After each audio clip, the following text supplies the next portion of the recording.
நான் வழக்கமா சும்மா சில குறிச்சிட்டு போனேன். முதல் தடவை பேட்டி இல்ல, அதனால எனக்கு பயம். குறிச்சிட்டு முதல் கேள்வி, நீங்க முதல் தடவையா மேடை ஏறினது எப்ப சார்? முதல் தடவையா என்ன வேஷம் போட்டீங்க, எந்த நாடகம் அப்படின்னு கேட்டேன். தங்கவேல் சொன்னாரு, அதை ஏன் கேட்கற தம்பி, முதல் தடவை எனக்கு அனுமார் வேஷம் போட்டு விட்டானுவோம், அதுவும் வசனமே கொடுக்கல, மத்தவன் எல்லாம் பேசிட்டு இருக்கான் மேடையில, எனக்கு ஒரு ஸ்டூலை போட்டு அனுமார் வேஷம் போட்டு உட்கார வச்சுட்டான், நான் பாட்டு உட்காந்துருக்கேன், அவனு பாட்டு பேசிட்டு இருக்கான், அவ்வளவுதான் எனக்கு ஆக்டிங், அதான் முதல் வேஷம் எனக்கு அனுபவம்னார். அப்ப நான் கேட்டேன், அப்படின்னா ரொம்ப கஷ்டப்பட்டு நடிச்சிருப்பீங்க போல் இருக்கே சார் அப்படின்னு. அதுல என்ன தம்பி கஷ்டம், வசனமும் கிடையாது ஒண்ணும் கிடையாது, சும்மா ஸ்டூல்ல உட்காந்துருக்கிறது தானேன்னாரு. அப்ப நான் கேட்டேன், இல்ல சார் அனுமார் வேஷம் போட்டுக்கிட்டு சும்மா உட்காந்துருக்கிறது கஷ்டம் இல்லையா அப்படின்னா. அப்பதான் அடடே பரவாயில்ல, நீ என்ன மாதிரியே பேசுறியே, பரவாயில்லையே நீ என்ன மாதிரி பேசுறேன்னு ஒரு உற்சாகம் கொடுத்தா, அதுல ஒரு ஊக்கம் வந்துட்டுது. சரி பரவாயில்ல, நம்மளும் வேடிக்கையா பேசலாம் போல் இருக்கு அப்படின்னு சொல்லி முதல் பேட்டியே இப்படிதான். அப்ப அதுல என்ன ஒரு யதார்த்த உண்மை என்னாச்சுன்னா, அது வந்து ஒரு 1977னா 35 வருஷத்துக்கு முன்னாடி, 77ல நடந்தது அது. அப்படின்னா இப்ப 30 வருஷம் ஆயிருக்கும். அந்த 30 வருஷத்துக்கு முன்னாடி அவர் சொன்னது என்ன மாதிரியே பேசுறியே அடடே அப்படின்னாரு. கடைசியில என்ன ஆச்சுன்னா, அவரை மாதிரியே பேச வேண்டிய ஒரு சந்தர்ப்பத்தை என்கிட்ட கொண்டாந்து கடைசியில விட்டுது. அவர் செத்ததுக்கு அப்புறம், அவர் கடைசியா ஒரு படத்துல அவர் நடிச்சுட்டு செத்து விட்டாரு. அவர் இந்த வாய்ஸ் டப்பிங் பண்ணணும்ல, அதுக்கப்புறம் வாயை சிக்க தந்தாலும் பேசணும், அதுக்குள்ள அவர் இறந்துட்டாரு. உடனே என்ன கூப்பிட்டு, நீ அவருக்கு வாய்ஸ் கொடு, டப்பிங் வாய்ஸ் கொடுன்னு அந்த சினிமாக்காரங்க கூப்பிட்டு போனாங்க. எனக்கு பழக்கமே இல்லை சார் சினிமா உலகம்லாம், அதெல்லாம் வேண்டாம். இல்லை இல்லை, அது உனக்கு தான் பொருத்தமா இருக்கும் குரல்னு சொல்லி கொண்டு போய் அவர் வாயை அசைக்கிறத போட்டு போட்டு காட்டி, அதே மாதிரி நீயும் பேசுன்னு சொல்லி பேச விட்டாங்க. முன் அனுபவம் இல்லாமே சினிமாவில் போய் டப்பிங் கொடுத்துட்டு விட்டேன். அது என்ன அப்ப நினைச்சு பார்த்தேன், 30 வருஷத்துக்கு முன்னாடி என்ன மாதிரியே பேசுறியேன்னு சொன்னார் அவர். இப்ப அவரை மாதிரியே பேச வேண்டிய ஒரு சந்தர்ப்பத்தை காலம் கொண்டாந்து விட்டுட்டுதேன்னு நினைச்சோம். கடைசியா அவர் அப்படி பண்ணார். அது இந்த இது பெரிய மருதுன்னு ஒரு சினிமா படம், பெரிய மருதுன்னு ஒரு படத்துல அவருக்கு அது மாதிரி பண்ணிட்டோம். அதே மாதிரி சினிமாவில் சம்பந்தம் எல்லாமே என்ன நடிக்க வச்சுட்டாங்க ஒரு படத்துல, கொண்டு போய் எதுவும் இல்லை, எனக்கு சிரிக்க தெரியாதுன்னீங்கல்ல, அதுதான் அதுல பிளஸ் பாயிண்ட். என்னன்னா, அவர் ஒரு நாள் தங்கர் பச்சான் இருக்காருல்ல, தங்கர் பச்சான் இவரு கேமராமேன், அவர் ஒரு நாள் திடீர்னு ஓடி வந்தார் ஆல் இண்டியா ரேடியோ.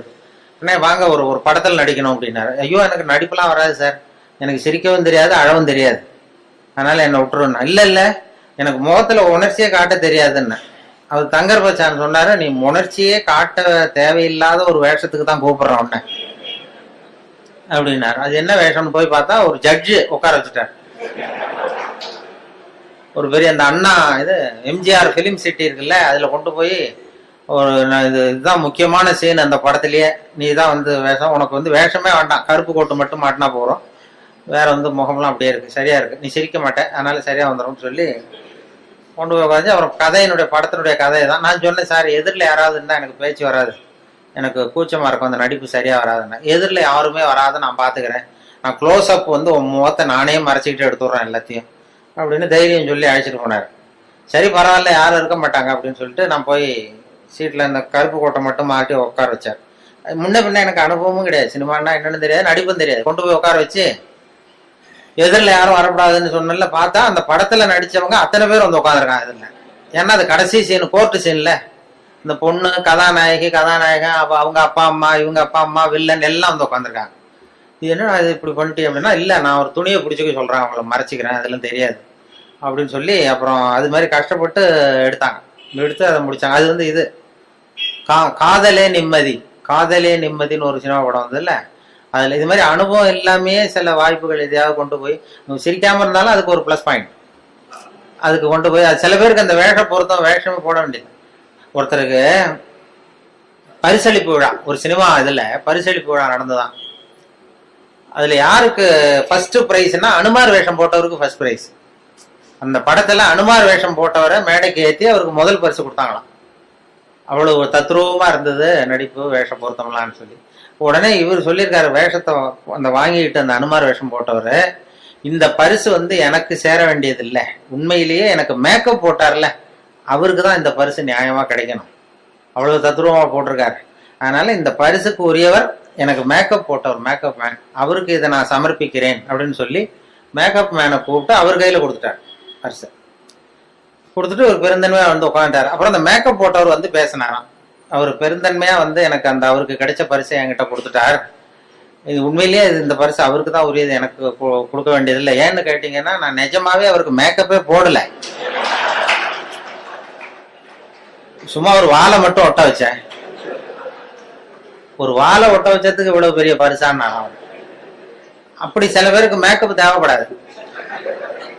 இப்ப எனக்கு அந்த படத்துல அதான் மேக்கப்பே போடல, சும்மா ஒரு கருப்பு கோட்டை மாட்டி உட்கார வச்சு பேச விட்டாங்க.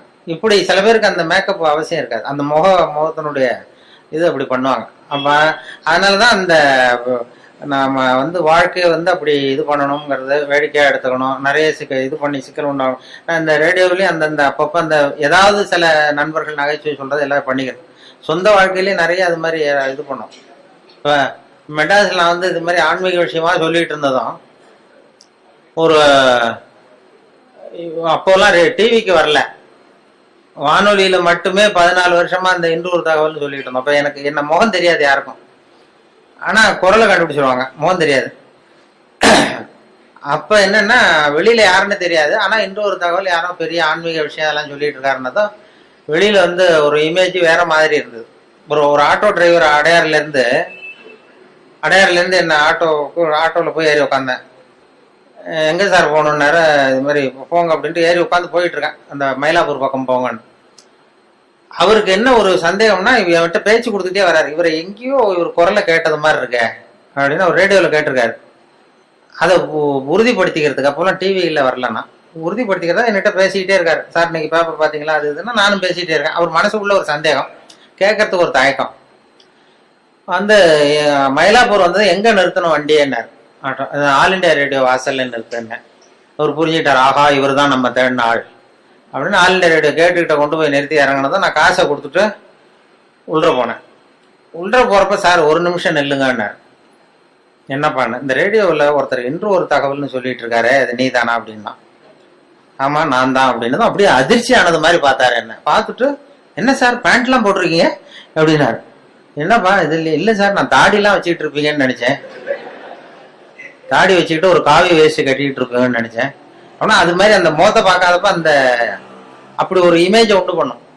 ஒரு அம்மா ஒரு நாள் ஒரு பொண்ணை கூப்பிட்டுட்டு என்கிட்ட ஆசீர்வாதம் வாங்க வந்துட்டு, ஆல் இண்டியா ரேடியோக்கு வேலூர் பக்கத்துல இருந்து ஒரு நாள் சாயந்தரம் 5 மணிக்கு என் கூட வேலை பார்க்குறவங்க எல்லாம், இதுல கேசினோவில் ஒரு அருமையான இங்கிலீஷ் படம் போட்டிருக்கான், வா போய் பார்ப்போம்னு எனக்கு கூப்பிட்டு இருக்கிறாங்க நண்பர்கள்.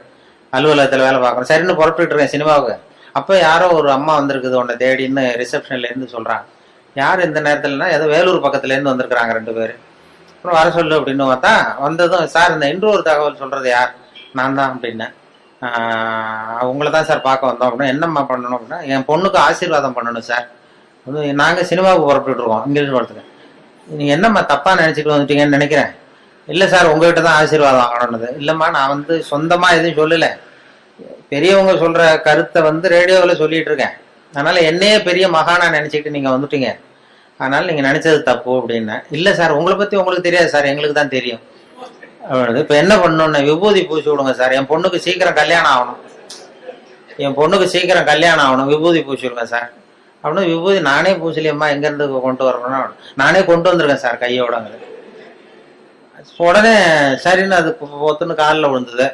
உடனே அவங்ககிட்ட விபூதி வாங்கி பூசிட்டு, உனக்கு சீக்கிரம் கல்யாணம் ஆகிடும் போயிட்டு வாமா அப்படின்னு அனுப்பிச்சிட்டேன். அனுப்பிச்சது என் கூட இருக்கிற பசங்கள்லாம் இருக்கிறாங்கல்ல, ரேடியோவில் வேலை பார்க்குறான், அவன்லாம் என்ன ரொம்ப விஷமத்தனமா பார்க்குறான். நாங்கள்லாம் 10 வருஷம் 15 வருஷமா ரேடியோவில் வேலை பார்க்குறோம், நீ 5 வருஷம் தான் ஆச்சு, அதுக்குள்ள ஆசீர்வாதம் பண்ண ஆரம்பிச்சிட்டியே அப்படின்னு இது பண்ணா. இருக்கட்டப்பா அப்படின்னு அவரும் போயிட்டோம். அப்புறம் பார்த்தா ஒரு 2 மாசம் கழிச்சு அந்த அம்மா வந்து சார் உங்க ஆசீர்வாதத்தினால கல்யாணம் நிச்சயம் ஆயிட்டுது சார் அப்படின்னு. ஆஹா நமக்கு ஏதோ பெரிய அருள் இருக்குன்னு நான் உடனே முடிவு பண்ணிட்டு சரி ஏதோ விஷயம் இருக்கு, நம்ம ரிட்டையர் ஆனதுக்கு அப்புறம் ஒரு ஆசிரமம் ஒண்ணு போட்டுடலாம் அப்படின்னு சொல்லி, அப்படின்னா அப்ப கூட சினிமாவுக்கு வந்தவன் அப்படி ஒரு ஐடியா இருந்தா என்ன சிஷ்யனா சேர்த்துக்கிடாங்கிறான். இப்படி பண்ணிட்டு அப்ப அந்த மாத்திருபூதம்னு ஒரு டாக்டர் இருக்காருல்ல, அவர் வந்தார். அவர் இப்ப இல்ல, இந்த மாத்திருபூதம் இந்த டிவிலாம் வருவார், அவர் ரேடியோவுக்கு அடிக்கடி வருவார். நான் அவர்கிட்ட கேட்டேன், சார் இது மாதிரி, அவர் மனோதத்துவ டாக்டர், நான் ஒரு பொண்ணுக்கு விபூதி பூசி விட்டேன் சார், அதுக்கு கல்யாணம் நிச்சயம் ஆயிட்டுது, நான் ஆசீர்வாதம் பண்ணி 1 மாசத்துலயே கல்யாணம் நிச்சயம் ஆயிட்டுது அப்படின்னா எனக்கு ஏதாவது அருள் இருக்கா அப்படின்னு கேட்டேன் அவர்கிட்ட. சைக்காலஜில என்ன சொல்றீங்க அப்படின்னு. அவரு வேடிக்கையா சொன்னார், இந்த பார் கல்யாணம் ஆகிற வரைக்கும் உள்ள பிரச்சனை எல்லாம் நீ பாத்துக்கோ, அதுக்கப்புறம் ஏதாவது பிரச்சனை இருந்தா என்கிட்ட சொல்லு அப்படின்னா.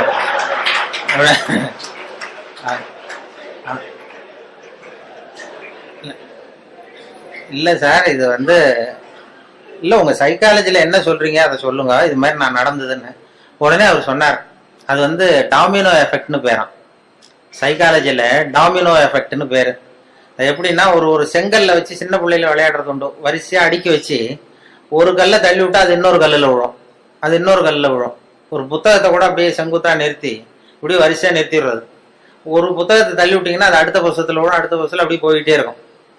இது மாதிரி வந்து எண்ணங்கள் வந்து ஒருத்தட்ட இருந்து இன்னொருத்தட்ட பரவிட்டே இருக்குமா. இது சைக்காலஜில டாமினோ எஃபெக்ட்னு பேராம். அது என்னன்னா, நான் ஒரு 10 பேருக்கு விபூதி பூசி விடுறேன்னு வைங்க. விபூதி என்கிட்ட வந்து ஒரு 10 பொண்ணுங்க நான் ஆசீர்வாதம் பண்றேன், கல்யாணம் ஆகணும் சீக்கிரம்னு. அது எப்படியும் 7-8க்கு கல்யாணம் ஆகிடும். நான் விபூதி பூசினாலும் பூசலைன்னாலும் கல்யாணம் ஆகிடும். அவங்க என்னன்னா, அந்த மாப்பிள்ளை தேடுற நேரத்துலதான் இந்த ஆசீர்வாதமே வாங்க வர்றாங்க. அது வந்து பிறந்த குழந்தைய தூக்கிட்டு வந்து காலில் போட்டு சீக்கிரம் கல்யாணம் ஆகணும்னா இப்போ சொல்றது இல்லை யாரும். அவங்களே ஒரு முயற்சி பண்ணிட்டு இருக்கிற நேரத்துலதான் ஆசீர்வாதம் வாங்க வராங்க. நீ அப்படி ஆசீர்வாதம் பண்ணும்போது 10ல் ஒரு 8 பேருக்கு நிச்சயமா கல்யாணம் ஆகிடும். அவங்கள தேடி பிடிச்சிருவாங்க. அவங்க என்ன பண்றாங்கன்னா, இது மாதிரி ரேடியோவில் ஒருத்தர் இன்னொரு தகவல் சொல்லிட்டு இருக்காரு, அவர்கிட்ட விபூதி பூசிக்கிட்டா உடனே கல்யாணம் ஆயிடுது அப்படின்னு இன்னொருத்தட்ட சொல்ல ஆரம்பிக்கிறாங்க. இந்த ஒரு புத்தகம் இன்னொரு புத்தகத்துல விழுறது மாதிரி. அது டாமினோ எஃபெக்ட். அதாவது இந்த 8 பேரும் இன்னொரு 10 பேர்கிட்ட 80 பேர்கிட்ட சொல்லுவாங்க, இப்படி ஒருத்தர் இருக்காரு, அவருக்கு ஏதோ ஒரு அருள் இருக்கு அப்படின்னு. இது இப்படி பரவி போகுது. பரவிட்டு நிறைய பேர் 8 பேர் அந்த இடத்துல 80 பேர் தேடிட்டு வர ஆரம்பிச்சிடுறாங்க. இந்த 2 பேருக்கு ஃபெயிலியர் ஆகுது பாருங்க. 2 பேர் கல்யாணம் ஆகல அல்லது டிலே ஆகுதுன்னு வைங்க.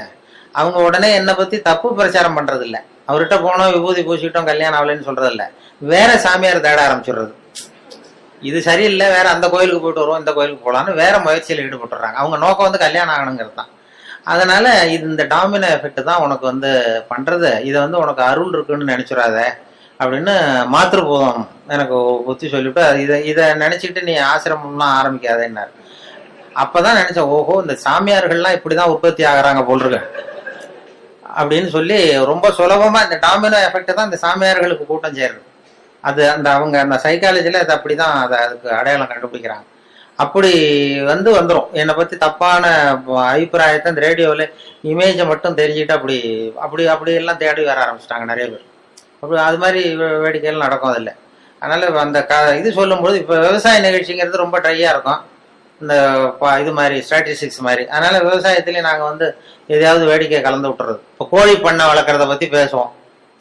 கோழி பண்ணை வைக்கிறது எப்படி, எத்தனை கோழி விடணும், எப்படி தீனி போடுறதுன்னு சொல்லி ட்ரையாக சொல்லிட்டா அது வந்து ஒரு இதாக ரொம்ப அதில் வந்து எதையாவது வேடிக்கையை கலந்து கதை மாதிரி சொல்கிறது தான் வழக்கம் இந்த ரேடியோவில். அது அப்படி சொல்லுவோம். ஒருத்தர் கோழி பண்ணை வைக்கணும்னு ஆசைப்பட்டான். அவன் என்ன பண்ணுறது, போய் உடனே ஒரு கால்நடை மருத்துவர்கிட்ட போய் யோசனை கேட்க வேண்டியது தானே. அவன் நேராக போய் உள்ளூர் சாமியார்கிட்ட வைத்தியம் கேட்டான். உள்ளூர் சாமியார்கிட்ட இது மாதிரி கோழி பண்ணை ஒரு 1000 கோழியை வச்சு வளர்த்தான், பண்ணையை வச்சு. அதில் பாதி செத்து போச்சு. உடனே என்ன குறைன்னு தெரியலையேன்னு சொல்லி சாமியார்கிட்ட போய் யோசனை கேட்டான். ஒரு சாமியார் ஏதோ மந்திரம் போட்டு, நீ கோழி பண்ணை வச்சிருக்கியா, அது மேலே கூரை போட்டிருக்கியா ஓடு போட்டிருக்கியா, அந்த கொட்டாயில் ஓடு போட்டிருக்கேன்னா அதான் தப்பு, நீ கூரையை மாற்றி சரியாக போடுவிட்டார். ஏதோ பண்ணி ஆசீர்வாதம் பண்ணி சரின்ட்டு வந்து கூரையை மாற்றலாம். அப்புறமும் பாதி செத்துது. மறுபடியும் அதே சாமியார்கிட்ட போனான், மறுபடியும் பாதி செத்து போச்சு சாமி அப்படின்ட்டுருக்கான். சரி, இந்த செவருலாம் வந்து செங்கல் செவரா மண்ணு செவரா, செங்கல் செவரு அப்படின்னா அதான் தப்பு, மண்ணு செவரா மாற்று சரியாக போடுவிட்டான். சரின்ட்டு அதையும் மாற்றினா அப்புறமும் பாதி செத்துது. ஓடி போய் சாமிகிட்டே நின்னான். இப்போ சரிப்பா, இந்த கேட்டு வாசப்படி தெற்கு முகமா வச்சிருக்கியா வடக்கு முகமா வச்சிருக்கியானா வடக்க வச்சிருக்கானா, அதான் தப்பு, தெற்க மாத்து அப்படின்னா மாத்திட்டான். மறுபடியும் போய் நின்றுறான். சாமியை மறுபடியும் செத்து போச்சுன்னு. அப்ப அவரு பொறுமையா சொன்னாராம் அந்த சாமியார்ட்ட, பாருப்பா, அதாவது சொல்றதுக்கு யோசனை நிறைய இருக்கு என்கிட்ட, சோதிக்கிறதுக்கு கோழி இல்லையே உன்கிட்ட, என்ன பண்றது அப்படின்னாராம். இதை வந்து அந்த கோழி பண்ணை வைக்கிற இதுல சொல்லிடுறது. கோழி பண்ணையை பத்தி ரேடியோவில் ஒலி வரும்போது இப்படி ஒரு கதையை உண்டு பண்றது. இதெல்லாம் வந்து ஒரு சுவாரஸ்யத்தை ஒன்று, ஒரு வேடிக்கைங்கிறது. ஒரு விவசாய நிகழ்ச்சியை பண்ணும்பொழுது கூட அந்த ஹியூமர், அந்த நகைச்சுவைக்கு ஒரு மரியாதை இருந்தது. அப்படி நிறைய சொல்லும். வாழ்க்கையில வந்து எப்படியும் ஒருத்தன் வந்து ஒரு கோழி பண்ணை வச்சுக்கிட்டு இருந்தான். ஒரு கோழி வச்சு வித்துக்கிட்டு இருக்கான் ஒருத்தன். ஒரு பெரிய அவனுக்கு எல்லாம் தெரிஞ்ச ஒரு மாதிரி ஒருத்தர் வந்தார். என்னப்பா கோழி வியாபாரம் பண்றியா அப்படின்னா, ஆமா கோழி தாங்க வித்துக்கிட்டு இருக்கான் அவன். பெரியவர் சொல்லியிருக்காரு, என்ன விவரம் இல்லாம நீ கோழி வித்துக்கிட்டு இருக்க, அதெல்லாம் சரியா வச்சு விற்க வேண்டாமா அப்படின்னா, ஏதோ எனக்கு தெரிஞ்சது பண்ணிட்டு இருக்கேன் சார் அப்படின்னு இருக்கான். சரி, இதெல்லாம் எந்த ஒரு கோழி? அப்ப அவன் சொல்லியிருக்கான், கோழி விற்கிறவன், பாருங்க சார், இது எந்த ஊர் கோழின்னு அடையாளம் தெரியாது, அது சேவலா கோழியாங்கிறது மட்டும்தான் தெரியும். வேற அந்த கோழி எந்த ஒரு கோழிங்கிறதுலாம் நமக்கு தெரியாது, அது கண்டுபிடிக்க முடியாதுன்றான். இவரு சிரிச்சாராம். அந்த என்னடா இவ்வளவு தூரம் விவரம் தெரியாம இருக்க, கோழின்னா அந்த முதுவை பார்த்தே கண்டுபிடிக்கணும் எந்த ஒரு கோழின்னு, அது தெரியாம கோழி வியாபாரம் பண்ண வந்துட்டே நீ அப்படின்னு சொன்ன. உங்களுக்கு தெரியுமா சார்ன்றான். எனக்கு தெரியும்டா, அதோ போது பாரு அந்த மூலையில 2, அது நாமக்கல் கோழி, அதுல ஒரு 2 கூடு, முதுவை பார்த்தாவே தெரியுது. போது பாரு இது சேலத்து கோழி, இதுல ஒரு 2 கூடு எடுத்து வை. போது பாரு கோயம்புத்தூர் கோழி, இது முதுவை பார்த்தா தெரியுது, அதுல ஒரு 3 எடுத்து வை அப்படின்னா. அவன் எடுத்து வச்சுட்டான். அவன் ஆச்சரியமா வச்சதும் இவர் பெரிய ஒரு காசை கொடுத்துட்டு கேட்டாரான், இந்த முதுவை பார்த்தே கண்டுபிடிக்கணும்டா, இது கூட தெரியாம நீ கோழி விற்க வந்துட்டியே, உனக்கு எந்த ஊர்றான்னு கேட்டிருக்காரு. அவன் முதுவை திருப்பி காட்டினானா, பார்த்து தெரிஞ்சுக்கோ, நீயே பார்த்து தெரிஞ்சுட்டு போ. அதாவது அகந்தை வரக்கூடாதுங்கிறதுக்காக சொல்லுவாங்க. நமக்கு தான் எல்லாம் தெரியும்னு நினைக்கக்கூடாது, அது இதாகிடும். அதுக்குதான் அந்த இதுவும் சொல்லுவாங்க, கர்வம்ங்கிறது கூடாது, மனிதர்களுக்கு கர்வம் வரக்கூடாது. கர்வம் தப்பு. ஒரு எல்லாம் படிச்சுட்டு, அதான் ஒரு பிபிஎஸ்சி படிச்சுட்டு, பிபிஎஸ்சி கால்நடை மருத்துவருக்கு படிச்சுட்டு கிராமத்துக்கு வந்திருக்கான். அவனுக்கு எல்லாம் படிச்சுட்டோம், எல்லாம் தெரிஞ்சு போச்சுங்கிற ஒரு கர்வம் வந்துட்டுது. வந்தது அங்க ஒருத்தன் மாடு மேய்ச்சிட்டு வந்திருக்கிறான். என்னடா விவரம் இல்லாம மாடு மேய்க்கிறீங்க, இதெல்லாம் பண்ணைன்னா அதுக்கு ஒரு சயின்டிபிக்கா செய்யணும், அதெல்லாம் சயின்டிபிக்கா மாடு மேய்க்கணும், இதெல்லாம் ஒன்றும் தெரியாம இன்னமும் ஒன்றும் விவரம் இல்லாம பண்ணிட்டு இருக்கீங்களே, என்ன இதெல்லாம் மாடு மேய்க்கிறீங்களா, இதெல்லாம் நீ தான் பார்த்துக்கிறியானா? ஆமான்றான். என்ன உங்க ஊர்ல இது மாதிரி பசுமாட்டுக்கெல்லாம் கொம்பு இருக்காதா, பசுமாட்டுலாம் கொம்பு இருக்காதா அப்படின்றான். அப்போ அந்த பொடியும் சொன்னானா, சார் பசுமாட்டுக்கு கொம்பு இல்லைன்னா அதுக்கு 2-3 காரணம் இருக்கு. அதாவது கண்ணுக்குட்டியா இருக்கிறப்ப அது கொம்பை எடுத்துருவோம், அதுக்கு முளைக்காது. அது கண்ணுக்குட்டியா இருக்கிறப்ப கொம்பே முளைக்காது, அதனால கொம்பு இல்லாம இருக்கும். 2வது காரணம் வளர்ந்ததுக்கு அப்புறம் ஒன்னோட ஒண்ணு முட்டிக்கும், அதனால அது முட்டிக்கப்படாத கொம்பை நாங்களே எடுத்துருவோம், அதனால கொம்பு இல்லாம இருக்கும். இப்ப இதுக்கு ஏன் கொம்பு இல்லைன்னா இது 3வது காரணம். இதுக்கெல்லாம் ஏன் கொம்பு இல்லைன்னா இதெல்லாம் மாடு இல்லை குதிரை அப்படின்னா. அப்பதான் தெரிஞ்சிருக்கு இவன், ஆகா நம்ம ரொம்ப இதாகிட்டோம், படிச்சா எல்லாம் தெரிஞ்சிடும்னு நினைச்சிட்டோம். படிக்கிறதுங்கிறது தகவல் அறிவு தான், தகவல் அறிவை சேகரிக்கிறது.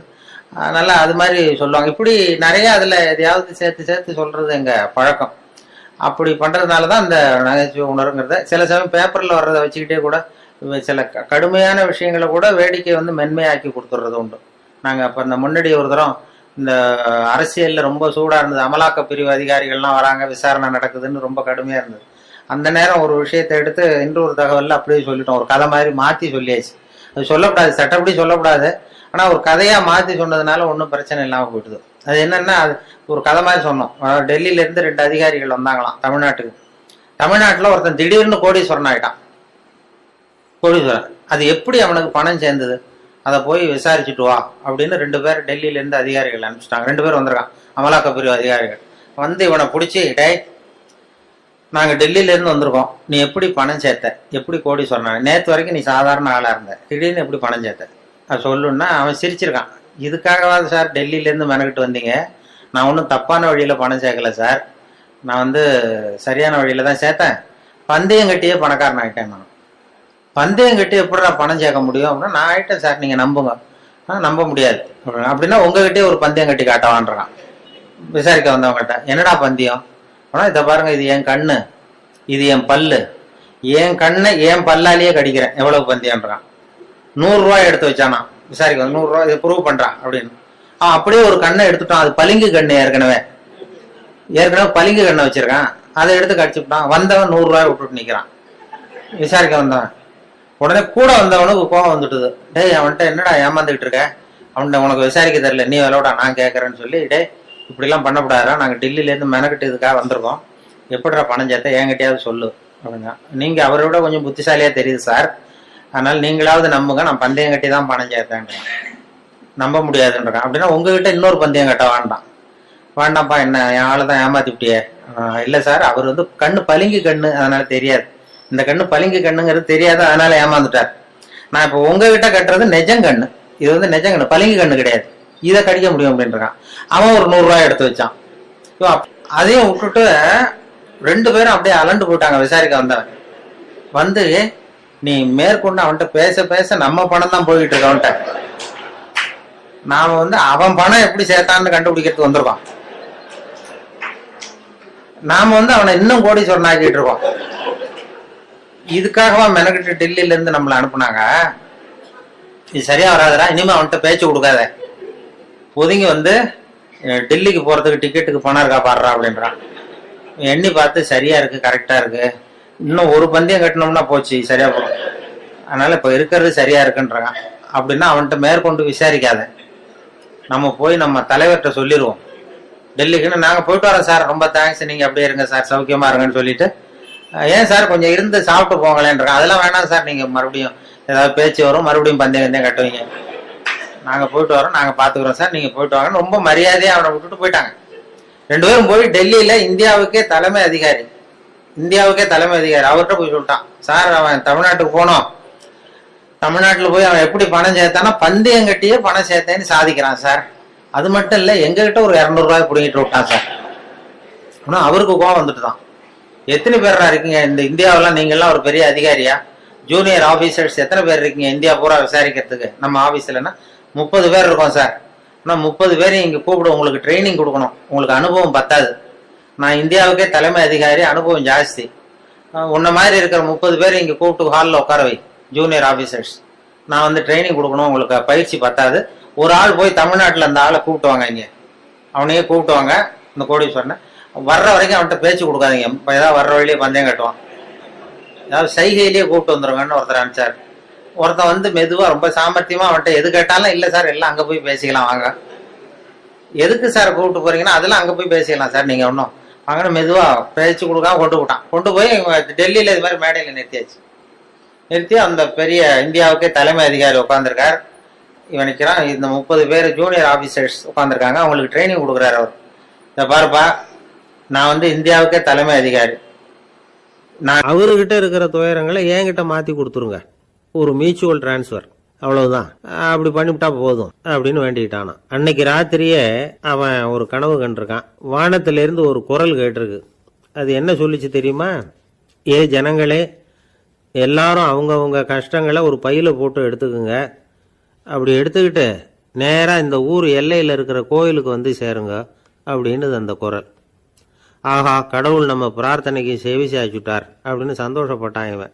உடனே என்ன பண்ணான், தன்கிட்ட இருந்த கஷ்டத்தையெல்லாம் ஒரு சாக்கு பையில போட்டு எடுத்துக்கிட்டான், வீட்டை விட்டு வெளியில வந்தான், தெருவில் இறங்கி நடக்கிறான். அங்க பார்த்தா ஏகப்பட்ட பேர் ஆளுக்கு ஒரு பைய தூக்கிக்கிட்டு கோயிலுக்கு போயிட்டு இருக்கிறாங்க. சில பேர் மூட்டையா கட்டி தலையில சுமந்துக்கிட்டு போயிட்டு இருக்கிறாங்க. இவன் பார்த்தான், இவனுக்கு ரொம்ப ஆச்சரியமா இருந்தது. ஏன்னா எல்லாரும் வச்சிருக்கிற பைய இவன் பையை விட பெருசா இருந்தது. இவன் பை தான் இருக்கிறதுலயே கொஞ்சம் சின்னதா தெரிஞ்சுது. இப்ப அவன் மறுபடியும் சாமியை வேண்டிக்கிட்டான், கடவுளே இப்போ உள்ள சூழ்நிலையை கவனிச்சா என்கிட்ட இருக்கிற பையே பரவாயில்லன்னு தோணுது, அதனால வேற பைய எதையும் மாற்ற வேணாம், இதுவே பரவாயில்ல, இந்த பையோட திரும்பி வீட்டுக்கு போனா போதும்னு நினைக்கிறேன் அப்படின்னு எதோ நினைக்க ஆரம்பிச்சுட்டான் அவன். எல்லாரும் கோயிலுக்கு போய் சேர்ந்தாங்க. கோயில்ல அந்த குரல் மறுபடியும் கேட்டுது, எல்லாரும் அவங்கவுங்க பைகளை சோகத்துல தொங்க விடுங்க, திடீர்னு விளக்குகள் அணையும், மணி அடிக்கப்படும், அதுதான் அடையாளம், அந்த சமயத்துல இருட்டுல உங்களுக்கு வேண்டிய பைய நீங்க வந்து மாத்தி எடுத்துக்கலாம், தேர்ந்தெடுத்துக்கலாம், வெளிச்சம் இருக்கிறப்பவே உங்களுக்கு பிடிச்ச பைக்கு பக்கமா பார்த்து நீங்க நின்றுக்கலாம் அப்படின்னு சொல்லி விவரம் சொல்லிச்சான் அந்த குரல். அப்படி சொன்னதுக்கு அப்புறம் திடீர்னு விளக்கு அணைஞ்சுது, மணி அடிச்சுது, கொஞ்ச நேரம் கழிச்சு மறுபடியும் விளக்குகள்லாம் எரிஞ்சுது. இப்போ பார்த்தா எல்லாரும் அவங்கவுங்க பையையே கெட்டியா பிடிச்சிட்டு நிக்கிறாங்க.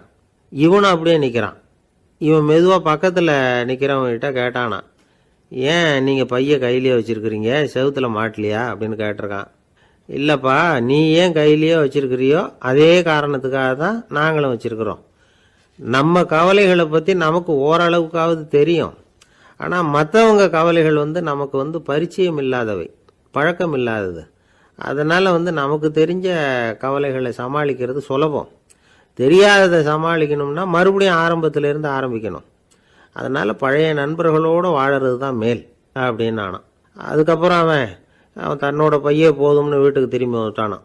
இது ஒரு பெரியவர் சொல்லியிருக்கிற கதை.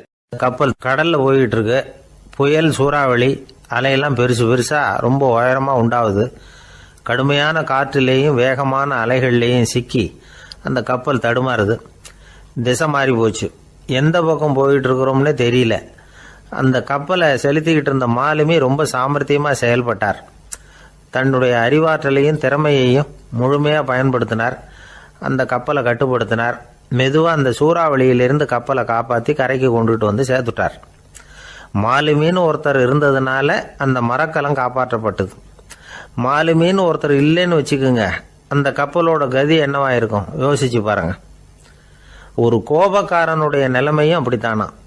கோபக்காரன்கிறவன் ஒரு மாலுமி இல்லாத மரக்கலம் அப்படிங்கிறார் நபிகள் நாயகம். கொந்தளிக்கிற கடல்ல கொடுமையான அலைகளின் உச்சியில அது மாதிரி இதுன்னு சொல்லல, அதை விட மோசம் இது அப்படிங்கிறார். ஏன் தெரியுமா? ஒரு கப்பல் கடல்ல தடுமாறினா அதை சரிப்படுத்த மாலுமி இருக்கிறார். அவர் தன்னுடைய சாமர்த்தியத்தினால அதை கட்டுப்படுத்தி சரியான வழிக்கு கொண்டுட்டு வந்துருவார். ஆனா கோபக்காரனுடைய நிலைமை அப்படி இல்லை அப்படிங்கிறார் நபிகள் நாயகம். மனித மனம் ஒரு மரக்கலம், அறிவு அதில் இருக்கிற மாலுமி. மாலுமி மரக்கலத்தை செலுத்துறான், அவனுக்கு கட்டுப்பட்டு அது ஓடுது. ஆனா கோபக்காரன்கிற மனுஷங்கிட்ட அறிவுங்கிற மாலுமி சரியா வேலை செய்ய மாட்டான். ஏன்னா கோபம் அந்த மாலுமியின் கண்களை அவிச்சிரும், காதுகளை கேட்காம பண்ணிவிடும். கண்ணையும் காதையும் மூடிவிட்டு கப்பலை ஓட்டுனா எப்படி ஓட்டுறது? அதனால கோபக்காரன் மாலுமி இல்லாத மரக்கலம். இடி மின்னல்ல மாட்டிக்கிட்டு கஷ்டப்படுற கப்பல் மாதிரி கஷ்டப்படுறான். பெரியவங்கள்லாம் என்ன சொல்றாங்க?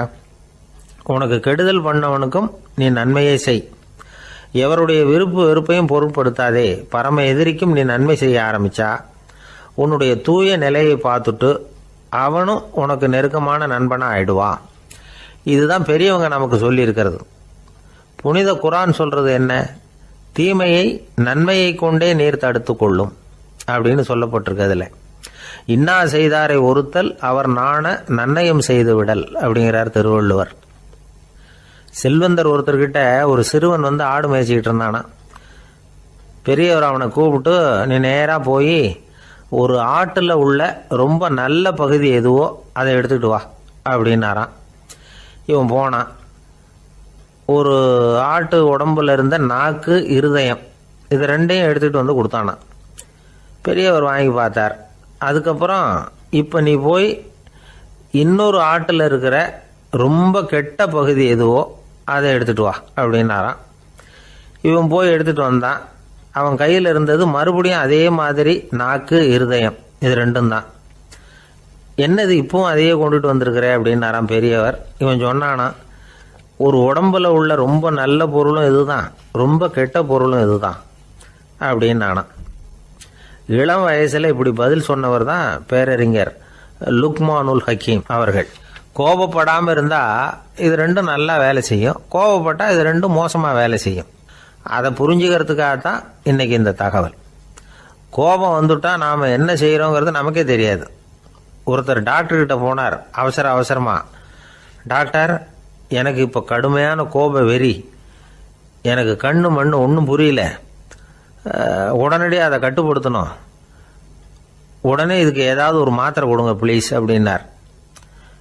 அந்த டாக்டரும் உடனே ஒரு மாத்திரையை கொடுத்து, இதை உடனே போடுங்க, நான் தண்ணி கொண்டுட்டு வரேன்னு உள்ளே போனார். தண்ணியோடு திரும்பி வந்தார். இவர் சொன்னார், டாக்டர், நீங்கள் கொடுத்த மாத்திரை ரொம்ப பெருசாக இருந்தது, இருந்தாலும் கஷ்டப்பட்டு முழுங்கிட்டேன்னார். டாக்டர் சந்தேகத்தோட மேசையை பார்க்குறார். பார்த்தா மாத்திரை அங்கேயே இருக்குது, பேப்பர் வெயிட்டை காணல. ஒரே ஒரு ஊரில் ஒரு பாதிரியார் இருந்தார். ரொம்ப நாள் சந்தோஷமாக வாழ்ந்தார். ஒரு நாள் அவர் மடத்து சமையல் அறையில் பாத்திரங்களை கழுவி துலக்கி சுத்தப்படுத்திக்கிட்டு இருந்தார். அந்த சமயத்தில் ஒரு தேவ தூதன் அவர் முன்னாடி நின்னான். இவர் நிமிர்ந்து பார்த்தார். ஆண்டவர் என்னை உங்ககிட்ட அனுப்பியிருக்கிறார், பரலோகத்தில் வாசம் செய்யறதுக்கு உங்களுக்கு நேரம் வந்துட்டுது அப்படின்னு அந்த ஆள். ஆண்டவருக்கு என்னோட ஞாபகம் வந்ததுக்கு நன்றி, ஆனாலும் இப்போ இங்கே நீயே பாரு எவ்வளவு பாண்டங்கள் பாக்கி இருக்கு, இவ்வளவையும் நான் சுத்தப்படுத்த வேண்டியிருக்கு. நான் நன்றி கெட்டவனாக இருக்க விரும்பலை. இந்த பணியை முடிக்கிற வரைக்கும் என்னுடைய பரலோக வாழ்வை தள்ளி வைக்க முடியுமா? நீ என்ன நினைக்கிற அப்படின்னு கேட்டார். தேவதூதன் தனக்கே உரிய விவேகத்தோட அன்போட பாதிரியாரை பார்த்தான். சரி, என்ன செய்யலாம்ங்கிறத அப்புறம் சொல்கிறேன் அப்படின்னு சொல்லிவிட்டு புறப்பட்டு போயிட்டான்.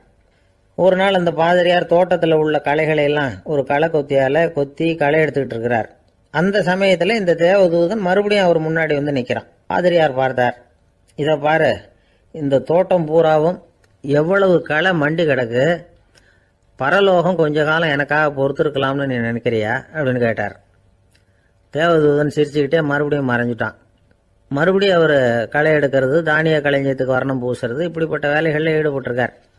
இன்னொரு நாள் ஒரு மருத்துவமனையில் நோயாளிகளை கவனிச்சுக்கிட்டு ரொம்ப தீவிரமாக இருக்கிறார் அந்த பாதிரியார்.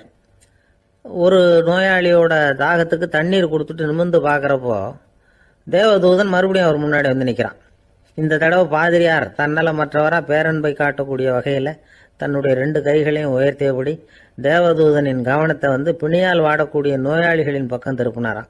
தேவதூதன் ஒன்றும் சொல்லலை, மறைஞ்சிட்டான். அன்னைக்கு சாயந்தரம் பாதிரியார் வந்து மடத்தில் உள்ள தன்னுடைய அறைக்கு போய் இளைப்பாறினார். யோசிச்சு பார்த்தார்.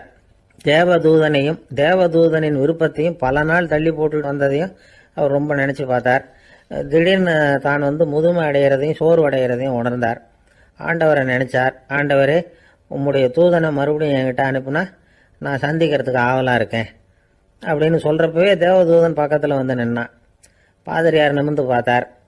நீ இப்போவே என்னை அழைச்சிக்கிட்டு போக விரும்பினா நான் பரலோகத்துக்கு வர்றதுக்கு தயாராக இருக்கேன்னார். தேவதூதன் அந்த பாதிரியாரை அன்போடவும் விவேகத்தோடவும் பார்த்து, நீங்கள் வந்து என் கூட பரலோகத்துக்கு வர்ற தயாராக இருக்கிறதா சொல்கிறீங்க, ஆனால் நீங்கள் இது வரைக்கும் வேற எங்கே இருந்ததா நினைக்கிறீங்க அப்படின்னு நானும். அப்படின்னா இது வரைக்கும் இருந்த இடம் தான் பரலோகம் அப்படிங்கிறத உணர்த்தியிருக்கிறான். பரலோகம்னா என்னன்னு புரிஞ்சுக்கிறதுக்கு இந்த சம்பவம் நமக்கு உதவியாக இருக்குது. தொண்டு செய்கிறத விட பெரிய செயல் வேற எதுவும் இருக்க முடியாது. அது நம்ம மனசுக்கு கொடுக்குற சுகத்தை வேற எதுவும் கொடுக்க முடியாது. நாம் தொண்டு செய்கிற இடம் தான் அந்த புண்ணிய இடம். ஆனால் இந்த காலத்துல எல்லாம் நாம் வந்து தொண்டு செய்யணும்னு நினச்சி ஏதாவது ஆரம்பித்தா கூட அதை ஒரு மாதிரியாக சுற்றி நின்று வேடிக்கை பார்க்க ஆரம்பிச்சிடுறாங்க. ஒரு பெரியவர் அப்படித்தான் ஒரு தொண்டு செஞ்சுக்கிட்டு இருந்தார். ஒரு கோவில் கட்டிக்கிட்டு இருந்தாங்க. அதில் ஒரு இடத்துல ஒரு பலகையை வச்சு ஆணி அடிக்கிற வேலையை செஞ்சுக்கிட்டு இருந்தார் அந்த பெரியவர். ஒரு சின்ன பையன் அதை ரொம்ப ஊக்கமாக அக்கறையாக கவனிச்சுக்கிட்டு இருந்தான். பெரியவர் இதை கவனிச்சார். என்னப்பா பார்க்குற, உனக்கும் இது மாதிரி தொண்டு செய்யணும்னு ஆசையாக இருக்கா அப்படின்னு கேட்டார். அதுக்கு அந்த பையன் சொல்கிறான், அப்படி இல்லைங்க, நீங்கள் ஆணி அடிக்கிறப்போ கையில் சுத்தியால் அடிச்சுக்கிட்டா எப்படி துடிப்பீங்க, எப்படி கத்துவீங்கன்னு தெரிஞ்சுக்கிறதுக்காக அதை பார்க்கணும்னு ஆசை, அதுக்காக தான் காத்துக்கிட்டு இருக்கேன் அப்படின்னு நான். வாழ்க்கையில் சில சந்தர்ப்பங்களில் நாம் வந்து சில அவமானங்களை சந்திச்சே தீர வேண்டியிருக்கு. என்ன பண்ணுறது, காலம் அப்படி. அவமானப்படுறவங்க உடனே அடங்கி போயிடுறது தான் உலக வழக்கம். அவமானப்பட்டால் உடனே சீறி எழறவங்களும் உண்டு. ஆனால் அதையே ஒரு சவாலாக எடுத்துக்கிட்டு முன்னுக்கு வர்றவங்களும் சில பேர் இருக்கிறாங்க. அவங்க ரொம்ப அபூர்வம். இன்றைக்கி மனோதத்துவ நிபுணர்கள்லாம் என்ன சொல்கிறாங்க தெரியுமா? அவமானப்பட்டுட்டா உடனே அடங்கி போயிடக்கூடாதான். அதையே ஒரு சவாலாக எடுத்துக்கிட்டு மனசில் ஒரு வைராக்கியத்தோட முயற்சி பண்ணினா வாழ்க்கையில் எல்லாரும் முன்னேறலாமா. அவமானம்ங்கிறத நாம் வந்து வைராக்கியமாக மாற்றிக்கணும். அதுதான் வெற்றிக்கு வழி. ராமர் வந்து இந்த பூமியில் பிறந்ததே ஒரு வைராக்கியத்தினால தான் சார் அப்படின்னார் ஒருத்தர். எப்படிங்க அது அப்படின்னு கேட்டேன். அவர் சொன்னார், தசரதருக்கு ராமர் வந்து குழந்தையா வந்து பிறக்கணும், அப்போ தான் இங்கே இருக்கிற கஷ்டங்கள்லாம் நீங்கும் அப்படின்னு சர்வ லோகமும் எதிர்பார்த்துக்கிட்டு இருக்குது. ஆனால் அவர் எப்போ வந்து பிறப்பார் அப்படின்னு யாருக்கும் தெரியல. அந்த காரியம் சீக்கிரம் நடக்கணுமே, அதுக்கு என்ன பண்ணுறது? நாரதர் வந்தார் ஒரு நாள் தசரதரை தேடி. தசரதா, உனக்கு ஒரு செய்தி தெரியுமான்னு ஆரம்பித்தார். அவர் எப்பவும் இப்படித்தானே ஆரம்பிக்கிறது வழக்கம். என்ன விஷயம்னு கேட்டார் தசரதர். தசரதா, நீ அடிக்கடி உன்னோட தேரில் ஏறிக்கிட்டு தேவலோகத்துக்கு போகிற, அங்கே போகிற வர்ற எல்லாம் பண்ணிகிட்ருக்க, எல்லாம் சரி. தேவலோகத்துலேயும் உன்னை நல்லபடியாக தான் வரவேற்கிறாங்க. தேவேந்திரன் உன்னை பிரியமாக அழைச்சிட்டு போய் தன்னுடைய அரியாசனத்திலேயே தனக்கு பக்கத்திலேயே உட்கார வைக்கிறான். நீயும் சந்தோஷமாக உட்காந்து பேசிவிட்டு வந்துடுற. ஆனால் நீ இங்கே வந்ததுக்கு அப்புறம் அங்கே என்ன நடக்குது தெரியுமா உனக்கு அப்படின்னாரான் நாரதர். என்ன நடக்குது எனக்கு ஒன்றும் தெரியலையே அப்படின்னாரான் தசரதர். நாரதர்கிட்ட வந்து கிட்டத்தில் வந்து கேட்டிருக்கார், கொஞ்சம் சொல்லுங்கள் என்னது அப்படின்னு. அவர் நெருங்கி வந்தாரான் நாரதரும். மெதுவாக அவர் காதோட காதாக சொன்னாராம். அதாவது நம்ம பாஷையில் சொல்லப்போனால் பற்ற வைக்கிறார்.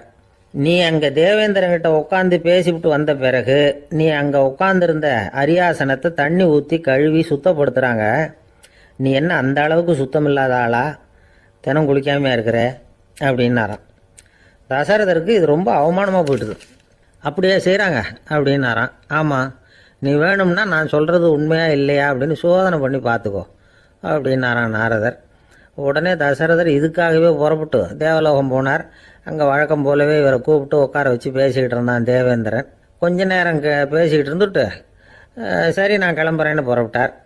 சரி அவனும் வாசல் வரைக்கும் வந்து வழி அனுப்பி வச்சுட்டு உள்ளே போயிட்டான். தசரதர் வெளியில் கொஞ்ச நேரம் மறைஞ்சி இருந்துட்டு மெதுவாக உள்ளே எட்டி பார்த்தார் என்ன நடக்குதுன்னு. நாரதர் சொன்னது உண்மைதான். தசரதர் உட்காந்துருந்த ஆசனத்தை அங்கே 2 தேவர்கள் கழுவி சுத்தப்படுத்திக்கிட்டு இருக்கிறாங்க.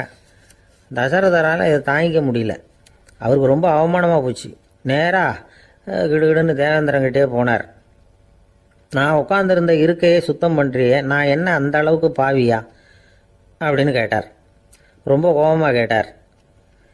தசரதரே, மனுஷனுக்கு 3 கடன்கள் உண்டு. தேவ கடன், ரிஷி கடன், பித்ரு கடன். இதை தீர்க்காதவன் பாவியாகிறான். இதில் மகனை பெறுவதால் தான் பித்ரு கடன் தீரும். உனக்கு மகன் கிடையாது, அதனால் நீ பாவியாகிற. பாவி உட்கார்ந்துருந்த இடம்ங்கிறதுனால அதை சுத்தம் செய்ய வேண்டியது எங்கள் கடமை அப்படின்னு நானும் தேவேந்திரன். இந்த இடத்துல தசரதருக்கு ஏற்பட்ட அவமானம் ஒரு வைராக்கியமாக மாறிச்சு. தேவேந்திரனே கேட்டுக்கோ, ஒரு மகனை பெற்ற பிறகு தான் இந்த சபையில் மறுபடியும் அடி எடுத்து வைப்பேன் அப்படின்னு சொல்லிவிட்டு போயிட்டாராம். போய் புத்திர காமேஷ் யாகம் பண்ணார். புத்திரர்கள் பிறந்தார்கள்.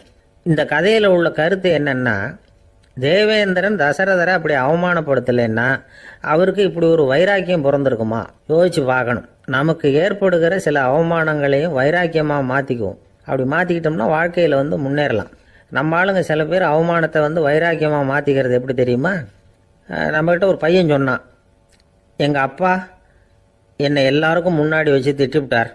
பொறுப்பு இல்லாமல் ஊர் சுற்றுறேன்னு சொல்லி அவமானப்படுத்தி விட்டார். இனிமேல் நீ என் முகத்திலேயே முழிக்காதரா போடான்னு வேற சொல்லிவிட்டார். எனக்கு ரோஷம் வந்துட்டுது. அந்த அவமானத்தை வைராக்கியமாக மாற்றிக்கிட்டேன். அன்னையிலேருந்து அவர் முகத்திலேயே முழிக்கிறது இல்லை அப்படின்னா. அப்படியான்னு கேட்டோம். ஆமாங்க, அவர் வீட்டில் இல்லாத நேரமாக பார்த்து உள்ள சமையல் கட்டுக்கு போய் சாப்பிட்டுட்டு நைஸாக வெளியில் வந்துடுவேன் அப்படிங்கிறான் அவன். என்னுடைய நீண்டகால நண்பர் ஒருத்தர் வருஷம் தவறாமல் திருநள்ளாறு அப்படிங்கிற திருத்தலத்துக்கு போயிட்டு வர்றது வழக்கம். அங்கே என்ன சார் விசேஷம்னு கேட்கறது உண்டு. என்ன இப்படி கேட்குறீங்க? சனி பகவான் நலன் விருப்பப்படி அங்கே தானே எழுந்தருளி இருக்கிறார். அவரை போய் பார்த்து ஒரு கும்பிடு போட்டுட்டு வந்தா நம்ம பிடிச்சிருக்கிற சனியெல்லாம் விலகும் அப்படிம்பார். சத்தம் போட்டு சொல்லாதீங்க சார், வீட்டில் வேற யார் காதிலையாவது இது விழுந்துற போது அப்படின்னு சொல்றது உண்டு வர்றவங்க. இப்போ நான் சொல்றதுல உள்ள நியாயத்தை புரிஞ்சுக்கிட்டு அவரும் கொஞ்சம் எச்சரிக்கை உணர்வோட நமக்கு நன்றி சொல்லுவார்னு வச்சுங்களேன். அதாவது பார்வை மூலமாவே. அந்த நண்பருக்கு ஆன்மீக விஷயங்கள்ல அதிக ஈடுபாடு உண்டு. அப்பப்போ சில புராண கதைகளை எல்லாம் சொல்றது உண்டு. ரொம்ப சுவாரஸ்யமா இருக்கும்.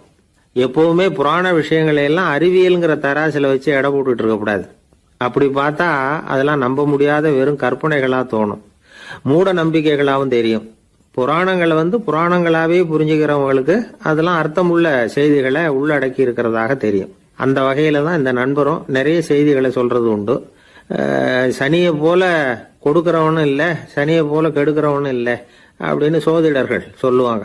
நாம ஏதாவது ஒரு வம்புல மாட்டிக்கிட்டா பிடிச்சது சனி அப்படிங்கிறோம். ராவணன் எப்பேற்பட்ட வீரன், அவனே சனி பார்வைப்பட்டது தானே சங்கடப்பட ஆரம்பிச்சான் அப்படின்னார் நண்பர். அது எப்படிங்கன்னு கேட்டேன். அவர் சொல்ல ஆரம்பிச்சார், இந்த ராவணன் இருக்கானே நவ கிரகங்களையும் பிடிச்சி கொண்டுட்டு தன்னுடைய சிம்மாசனத்துல அப்படியே படிகளா போட்டு வச்சுட்டானா, ஒவ்வொரு படியா.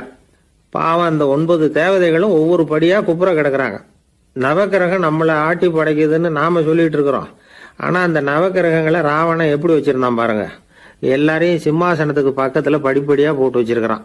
காலை அது மேல வச்சுதான் ஏறி போகணும். வேற வழி இல்லாம எல்லாரும் குப்புற விழுந்து கிடக்குறாங்க. ராவணன் ஒவ்வொரு தடவையும் இவங்க முதுகுல அடி வச்சு ஏறி தான் அந்த சிம்மாசனத்துக்கு போறது வழக்கம். இப்படி நடந்துகிட்டு இருக்கிறது நாரதர் கண்ணுல பட்டுட்டு தான். அவர் சும்மா இருப்பாரா? யோசனை பண்ணார் என்ன செய்யலாம் அப்படின்னு. ஒரு முடிவு பண்ணிட்டு நேரா ராவணன் கிட்ட போனாராம். ராவணா, நீ நவக்கிரகங்களை பிடிச்சு கொண்டாந்து உன்னுடைய சிம்மாசனத்துக்கு படிகளா போட்டு வச்சிருக்கிற, அது உன்னுடைய வீரத்தை காட்டுது.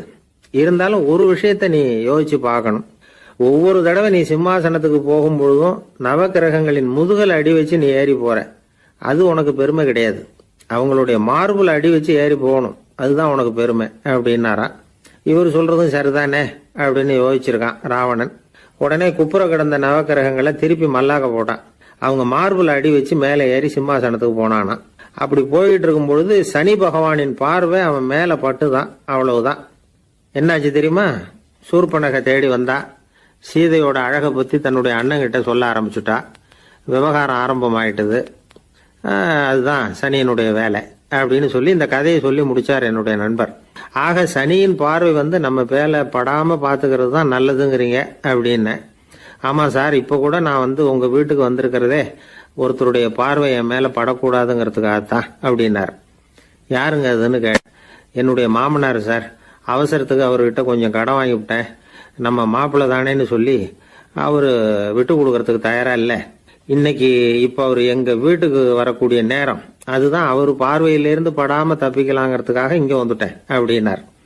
பார்வை படணும்னு இருந்தா பட்டுத்தான் தீரும் போல இருக்கு அப்படின்னா. என்ன சார் சொல்றீங்கன்னார் ஒன்னும் புரியாம. நீங்க இங்கதான் வருவீங்கன்னு அவருக்கு ஏற்கனவே தெரியும் போல இருக்கு. அதனால உங்களுக்கு முன்னாடியே உங்க மாமனார் இங்க வந்துட்டார். அதுவும் அந்த பீரோவுக்கு பக்கத்துலதான் பின்னாடி மறைஞ்சு நின்றுட்டு இருக்கிறார் அப்படின்னு. இந்த உலகத்துல உண்மையாவே வேதாந்தம் பேசுறவங்களும் உண்டு. உள்ளுக்குள்ள வேற மாதிரி இருந்துகிட்டு வெளியில வேதாந்தம் பேசுறவங்களும் உண்டு. ஒரு ஆள் இருந்தார்.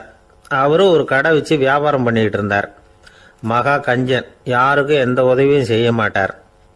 எச்சில் கையென்ன ஈர கையை கூட உதற மாட்டார். அப்படிப்பட்ட மனுஷன். அந்த ஊருக்கு ஒரு முனிவர் வந்துகிட்டு இருந்தார். வருஷத்துக்கு ஒரு தடவை வருவார். ஒரு நாள் 2 நாள் இருப்பார், அப்புறம் போயிடுவார். அந்த முனிவர் வர்றப்போலாம் இந்த ஆள் எழுந்திரிச்சு ஓடி போய் அவரை வரவேற்பான். ரொம்ப பெரிய வேதாந்தி மாதிரி அவர்கிட்ட பேசிக்கிட்டு இருப்பான். காயமே இது பொய், வெறும் காற்றடைத்த பையும்மா, தர்மம் தலைகாக்கும்மா. பணம் என்ன சார் பணம், இன்னைக்கு ஒருத்தன் கையில இருக்கும், நாளைக்கு ஒருத்தன் கையில இருக்கும், எல்லாம் மாயம். எனக்கு தான் இன்னமும் இந்த சம்சார பந்தத்திலிருந்து விடுபடுறதுக்கு நேரம் வரலேம்மா. அந்த முனிவரும் இந்த ஆள் இப்படி சொல்றதை கேட்ட உடனே, ஏப்பா அப்படி சொல்ற, இப்ப கூட நீ சரின்னு சொல்லு, உனக்கு தீட்சை கொடுத்து இதுல இருந்து விடுபடுற ஞானத்தை போதிக்கிறேன் பார். உடனே அந்த ஆள் என்ன சொல்லுவான் தெரியுமா? ஐயோ சாமி, இப்போ அது எப்படிங்க முடியும்? பிள்ளைங்கள்லாம் சின்ன சிறுசுங்க, அதுகளுக்கெல்லாம் ஒரு கல்யாணம் காட்சின்னு செஞ்சு கடமையை முடிச்சுட்டா நீங்க சொல்றபடி செஞ்சு விடலாமா. சரி, இன்னும் முனிவர் போயிடுவார். அடுத்த வருஷம் வருவார். இவன் வழக்கம் போல வேதாந்தம் பேசுவான். சரி, தீட்சை கொடுக்குறேன் வா அம்பார். பேரம் பேத்தியை பார்க்கணும், கோர்ட்ல கேஸ் ஒன்று இருக்கு, அது முடியணும் அப்படின்னு தயங்க ஆரம்பிச்சிருவான். எல்லாம் சொல்லுவான், ஆனா குடிக்கிறதுக்கு தண்ணி கூட கொடுக்க மாட்டான். ரொம்ப வருஷம் கழிச்சு மறுபடியும் ஒரு நாள் அந்த ஊருக்கு முனிவர் வந்தார். இவன் கடைக்கு வந்தார். அப்புறம் அங்க கல்லாவில் நம்ம ஆள் இல்லை. அவன் புள்ள தான் உட்காந்துருக்கிறான். அப்பாவை போலவே புள்ளையும் எழுந்திரிச்சு ஓடியாந்து முனிவரை வரவேற்றான். அப்பா எங்கன்னு விசாரிச்சாரு முனிவர். ஐயோ, அதை ஏன் கேட்குறீங்க சாமி? உங்ககிட்ட தீட்சை வாங்கி இந்த சம்சார பந்தத்திலேருந்து விடுதலை பெறணும்னு சொல்லிக்கிட்டே இருப்பார். அது நிறைவேறாமலே போய் சேர்ந்துட்டார். போன மாதம் ஒரு நாள் திடீர்னு நெஞ்சு வலிக்குதுன்னார். அவ்வளவுதான், போட்டுன்னு போயிட்டார் அப்படின்னு புலம்புனான் பையன். இதை கேட்டதும் முனிவர் சிரிச்சாரான். அவன் எங்கடா போவான்? உன் அப்பா எங்கேயும் போகல, இதோ வாழை ஆட்டிக்கிட்டு உன் காலடியிலே இருந்துகிட்டு இருக்கான் பார் அப்படின்னு சொல்லி அங்கே நின்றுகிட்டு இருந்த ஒரு நாயை சுட்டி காட்டினாரான். என்ன சாமி சொல்றீங்க அப்படின்னு ஆச்சரியமா கேட்டிருக்கான் பையன். உடனே முனிவர் அந்த நாயோட தலையில ஒரு தட்டு தட்டி பேசுறா அப்படின்னாரான். உடனே அந்த நாய் வேதாந்தம் பேச ஆரம்பிச்சுட்டு தான். காயமே இது போய் வெறும் காற்றடைத்த பைய அப்படின்னு தான். முனிவர் சொன்னார், அடே இப்பவும் ஒன்றும் கெட்டு போகல, நீ விரும்புனா சொல்லு, உனக்கு தீட்சை கொடுத்து என் பின்னாடியே அழைச்சிட்டு போயிடுறேன், அங்கே அழைச்சிட்டு போய் உனக்கு ஞானத்தை போதிக்கிறேன், வர்றியா அப்படின்னு கேட்டிருக்காரு. உடனே அந்த நாய் சொல்லிச்சான், ஐயோ அதை ஏன் கேட்குறீங்க சாமி, நான் உண்ணாம தின்னாம ஏராளமான சொத்து சேர்த்து வச்சுட்டேன். என் பிள்ளைங்க அதோட பெருமை தெரியாம ராத்திரி நேரம்லாம் கதவை திறந்து போட்டுட்டு தூங்கிடுவாங்க. அதனால இப்படி நாயா பிறந்து ராத்திரி பகலா சுற்றி சுற்றி காவல் காத்துட்டு கிடக்கிறேன். இப்போ எப்படி சாமி வர முடியும் அப்படின்னு கேட்டுதான். அறியாமையிலேயே சுகம் கண்டு இப்படி இருக்கிற ஆளுங்களுக்கு எப்படி விடுதலை கிடைக்கும், எப்போ விடுதலை கிடைக்கும் அப்படின்னு கேட்கிறார் தசாவதானி, திருக்குறள் பேர் ராமையா. அவர் கேட்கறது நியாயம் தானே. இந்த காலத்து பையன் ஒருத்தன் அப்பா கிட்ட சொன்னான், அப்பா இன்னைக்கு நான் 1 ரூபா மிச்சப்படுத்தி விட்டேன் அப்படின்னு. நானும் அப்படியா, என்னடா பண்ணேன்னு கேட்டிருக்காரு அப்பா. டவுன் பஸ்ஸில் ஏறாமல் அது பின்னாடியே ஓடியாந்தேன், 1 ரூபா மிச்சம் தானே அப்படின்றான். அட பாவி, ஒரு ஆட்டோ பின்னாடி ஓடியாந்துருந்தா 10 ரூபா மிச்சமாயிருக்குமே, வேஸ்ட் பண்ணிட்டியே அப்படின்னாராம் அந்த அப்பா. அவரோட தலை ஒரு சன்னியாசியின் பாதத்தில் படுறதா அப்படின்னு நினைச்சு ரொம்ப கவலைப்பட்டார். அரண்மனைக்கு திரும்பினதும் அமைச்சர் மெதுவா ஆரம்பிச்சார், அரசே எனக்கு ரொம்ப வருத்தமா இருக்குது அப்படின்னார். எதுக்குன்னார் மன்னர். அசோக சக்கரவர்த்தியின் தலை, அதாவது அந்த சிரம் ரொம்ப மதிப்புமிக்க ஒன்று, அது ஒரு சன்னியாசியின் காலில் படலாமா அப்படின்னார். அசோகர் பதில் சொல்லல, சிரிச்சார், போயிட்டார். அதுக்கப்புறம் ஒரு சரியான சந்தர்ப்பத்துக்காக காத்துக்கிட்டு இருந்தார். ஒரு நாள் அமைச்சரை கூப்பிட்டார். எனக்கு 3 தலைகள் வேணும் அப்படின்னார். சொல்லுங்க, கொண்டுகிட்டு வரேன் அப்படின்னார் அமைச்சர்.